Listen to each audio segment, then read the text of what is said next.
Eu sempre teria interesse em fazer Nelson Rodrigues, né? Então, mas foi assim inesperado. O Marcos Flaxman me convidou. Um dia ele me ligou e me convidou. E eu acho que por conta de eu ter feito antes Nelson Rodrigues, porque era conhecido que era um ator que era apaixonado pelo Nelson Rodrigues, a aproximação né, com o Pereira, com o Jabor, tudo. Então houve esse convite, eu fiquei muito feliz, evidentemente, e aí partimos para o ensaio, onde nós ensaiamos. Olha, não, eu não julguei o texto assim uma coisa tão diferente da obra. Era um texto mais curto. Era um texto mais curto do que todos. Era um texto que era tirado de um conto, onde Nelson Rodrigues também foi tirado de um conto. Mas A Serpente era uma peça eu me lembro que, às vezes, quando a peça terminava, alguém na plateia se surpreendia que a peça tinha terminado, porque era uma peça que durava, acho que ela não chegava a durar 1 hora, eu tenho a impressão, não chegava a durar 1 hora. Então lembro de reação da pessoa fazer assim.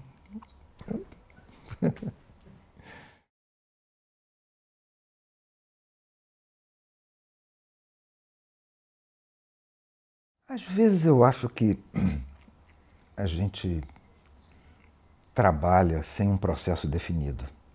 A gente vai encontrando o caminho à medida que trabalha. Eu acho que tem certos diretores que já têm a sua maneira de trabalhar, né? Mas se você pega um diretor, assim como foi o Pereio ali, e como o Marcos, que é uma pessoa que tinha uma vivência de teatro muito grande, mas não com tantas direções e tudo, ele é um diretor que ele queria montar o texto, pura e simplesmente. Ele não queria, enfim, dar um toque de direção especial, uma estética, não estava seguindo uma linha de direção que ele já trazia com ele, né?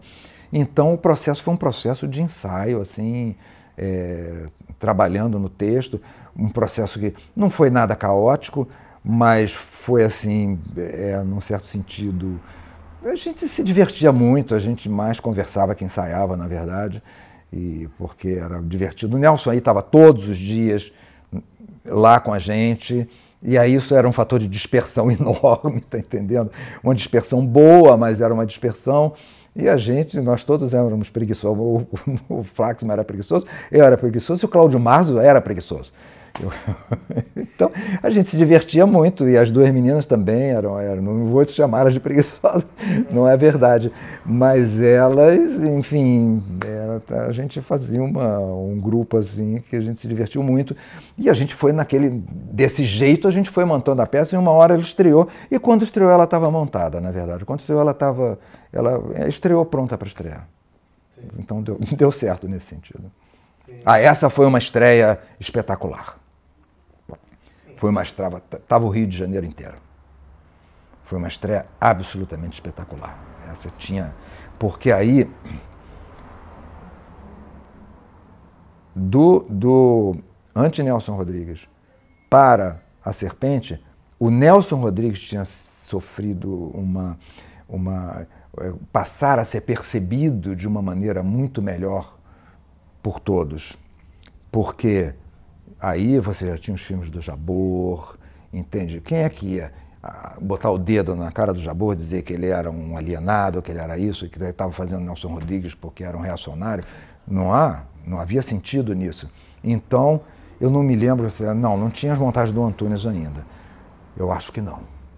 Não tenho certeza. Mas já tinha havido um processo com os filmes de Jabor e outros de maior entendimento. Nelson Rodrigues tinha se reabilitado de uma certa maneira, né? Então, nessa montagem, a estreia foi bem espetacular mesmo. Teve assim, uma divulgação muito boa, e veio todo mundo. Eu lembro que, na estreia, a peça começava com um solo de cello. Existia uma pessoa lá tocando cello, a trilha sonora era feita com uma composição, né?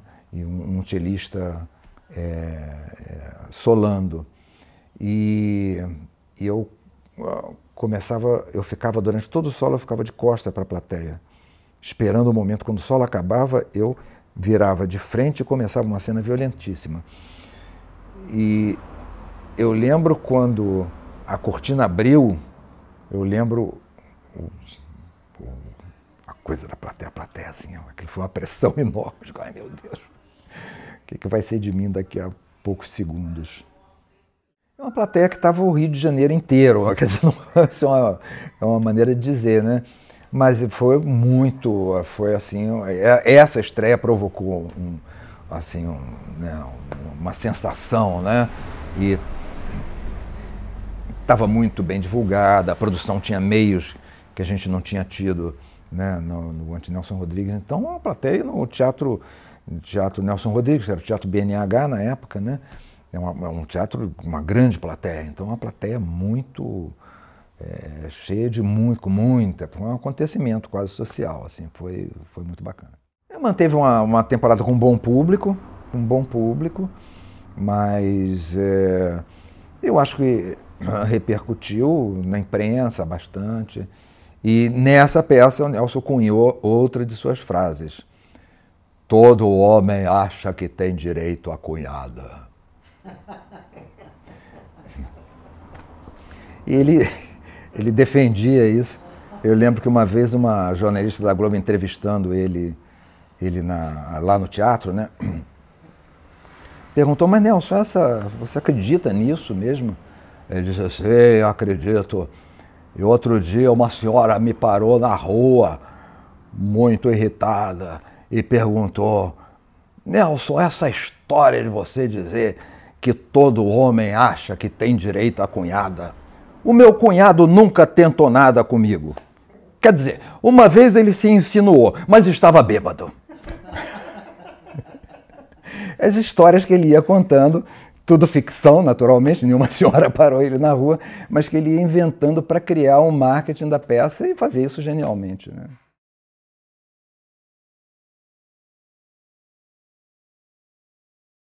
Porque na Serpente, ele realmente foi a todos os ensaios. Ele foi a todos os ensaios. Ele estava todo dia no teatro. Às vezes saía para a bilheteria, ficava telefonando, mas voltava, né? Então ele ia sempre. Nós todos, pessoas de teatro, não íamos cometer a bobagem de mudar o texto de Nelson Rodrigues, né? Então isso não, essa possibilidade estava fora, né? Respeitando o texto dele, para ele estava tudo bem. Às vezes faziam atrocidades com o texto dele, não desrespeitando, mas faziam montagem aí, tudo ele dizia, genial, está genial, porque ele estava sempre torcendo pelos espetáculos dele, né?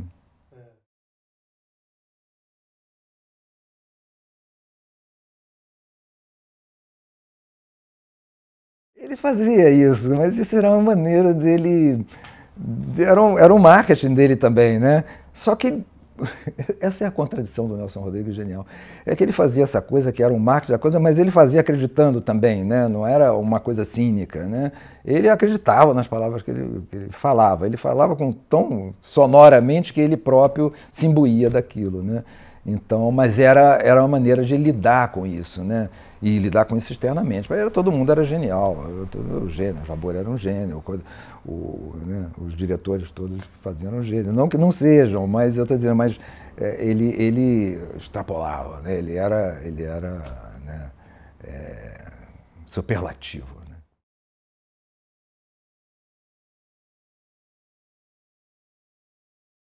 O cenário era realmente espetacular. Era um cenário espetacular e estava muito bem resolvido. O Marcos é um grande cenógrafo, né, de teatro, é um grande cenógrafo de teatro. Desde o início da carreira dele, ele fez cenários espetaculares, né, desde que ele veio da França e começou a fazer ainda nos anos 60. E esse cenário era grandioso, porque tinha um terraço acima do ambiente, tinha um terraço, né? E os figurinos da Marília eram bons figurinos. Eu não lembro exatamente dos figurinos, mas eram figurinos adequados. A Marília era uma ótima profissional, é uma ótima profissional, e o Marcos e Marília já tinham trabalhado muito juntos, né? Continuaram trabalhando e continuam, acho que até hoje.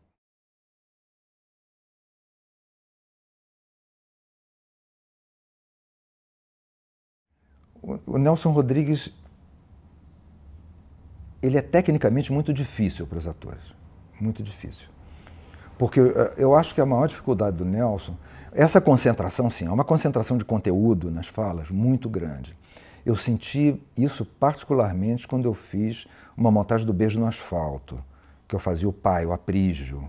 No Beijo no Asfalto, os personagens, e principalmente o Aprígio, esse personagem, ele dá saltos mentais, assim, a cada verdadeiro saltos carpados. Assim. Está falando de uma coisa, uma ideia atravessa, ele começa a falar de outra, volta para aquela coisa que ele estava falando. Então isso é muito complicado, isso é muito complicado.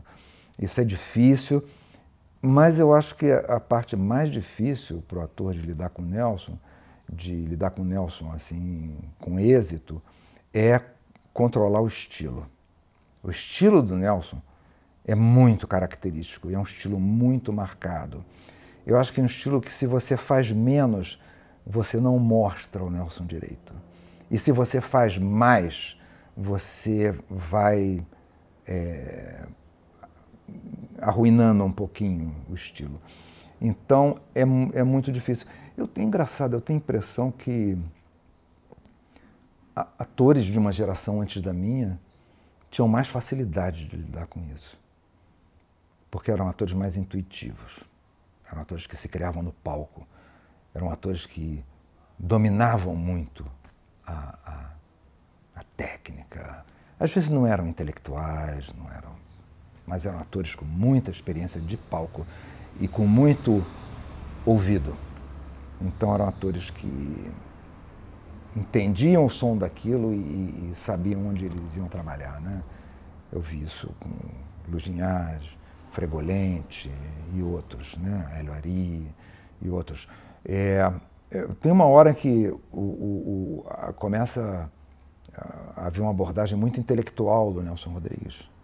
Eu acho que nesse momento, não quer dizer que você não possa fazer uma montagem de vanguarda. Eu vi uma montagem de vanguarda há anos atrás, lá em Porto Alegre, uma montagenzinha pequenininha, num lugar, um diretor que agora até está dirigindo um teatro em Londres. Mas ele era um diretor ali de Porto Alegre. Foi uma montagem toda, A Nudez Será Castigada.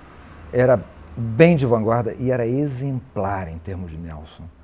Ele fazia uma coisa de vanguarda, mas ele não perdia o estilo. Aquilo estava tudo dominado, tá entendendo? E tudo seguindo a trilha do Nelson. É muito difícil, é muito difícil. Sim. Ao mesmo tempo, o Nelson é muito generoso como ator.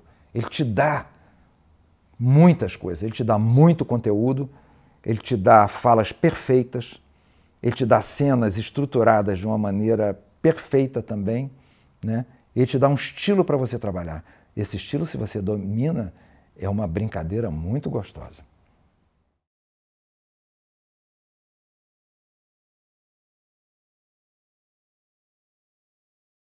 O que mais a diferença que eu faço e a que mais me toca, né, nessas duas montagens foi verificar que na segunda montagem já havia uma compreensão muito maior do que era a obra do Nelson. Então isso, para nós que admirávamos o Nelson, isso era muito gratificante, porque quando chega um momento ali dos anos 70, o Nelson começa a ser muito atacado, muito atacado. E isso deixava a gente triste, porque primeiro ele era atacado em parte porque não havia uma compreensão dos paradigmas que ele joga, dos paradoxos que ele jogava em cena. Então, como eu falei antes, mais adiante, o livro do Rui Castro vai explicar muito melhor quem é Nelson Rodrigues, inclusive com a compreensão desses paradigmas, desses paradoxos. E também uma coisa que até certo ponto não se entendia muito bem, que era o humor do Nelson Rodrigues. Você vai encontrar o humor mesmo nas peças mais cruas dele. Mesmo no Álbum de Família, tem alguns momentos de humor difícil, né? Um humor, né, agressivo, de um certo sentido. Mas você está ali, E ele era um humorista na vida. A maneira como ele lidava com os amigos criava desespero em alguns amigos, porque ele escrevia na imprensa sobre os amigos, nas colunas dele. Os amigos viravam personagens. Se você vai ler um livro como Engraçadinha, você tem ali vários jornalistas da época retratados como personagens ali, né? Alguns não gostavam, se irritavam um pouco. Ele gostava enfim, de ironizar o Antônio Calado, que era super amigo dele, tá entendendo? Mas ele ficava dizendo, é o inglês mais inglês da Inglaterra, é o Antônio Calado. Então dizia coisas assim, né? Então ele tinha esse lado de humor que foi aos poucos sendo compreendido. O livro do Rui Castro, ele é um caminho das pedras para você entender o Nelson Rodrigues, inclusive essa visão que ele tem, tanto da política quanto da moral, né? Porque ele diz, o amor é eterno, se não é eterno não era amor, tá entendendo? Como parece uma coisa moralista, mas ele de moralista não tinha nada, ele criava paradoxos. O grande paradoxo dele está no título de uma das peças, Perdoa-me por me traíres. Isso é uma subversão do entendimento do que seja traição, do entendimento dos motivos da traição. O título já agrediu muita gente na época, o próprio título, antes de ver a peça, né? Então ele tinha essa... Isso é uma compreensão difícil, é um artista difícil de ser compreendido, porque não está disposto a abrir e entender o que ele propõe, né? Então, quando houve a Serpente, ele já era um artista mais compreendido e depois foi se tornando cada vez mais, felizmente, né? É um lugar que ele merece, porque eu acho um dos maiores autores, não só do Brasil, eu acho que de toda a dramaturgia do século XX, eu acho, um dos grandes.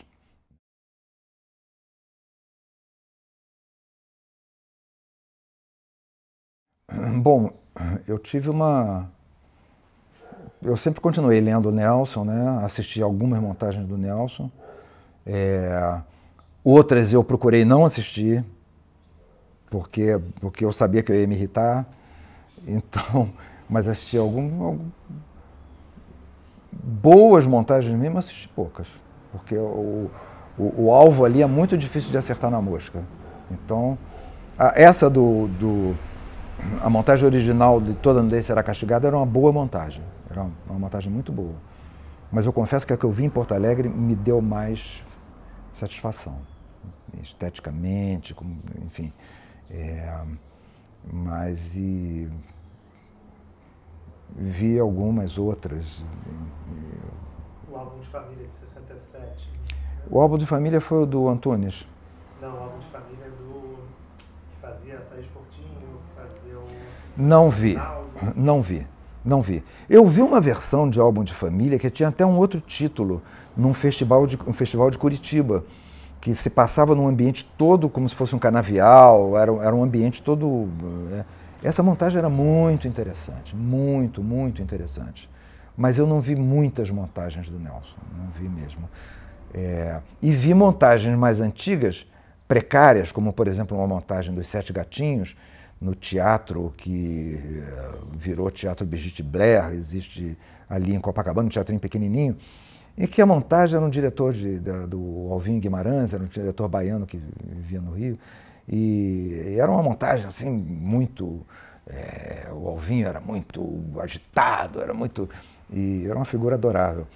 E a montagem era assim, não tinha muita organização, a montagem não tinha muita organização.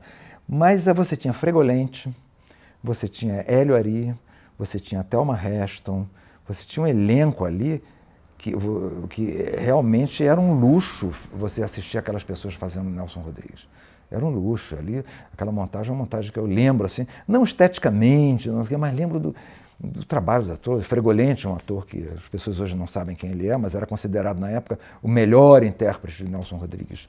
Ele tem eternizado o filme Bonitinha Mais Ordinária, na primeira versão, o trabalho dele com outras pessoas que fizeram a peça original, né? E é um grande trabalho. E eu tive mais uma coisa que quando eu fui contratado em 95 como roteirista na Globo, o primeiro trabalho que eu peguei para roteirizar foi a série A Vida Como Ela É, que foi dirigida pelo Daniel Filho, e a equipe de escritores era o Euclides Marinho, que chefiava a equipe, e era eu e Denise Bandeira escrevendo. E aí o Foi assim uma experiência maravilhosa, maravilhosa.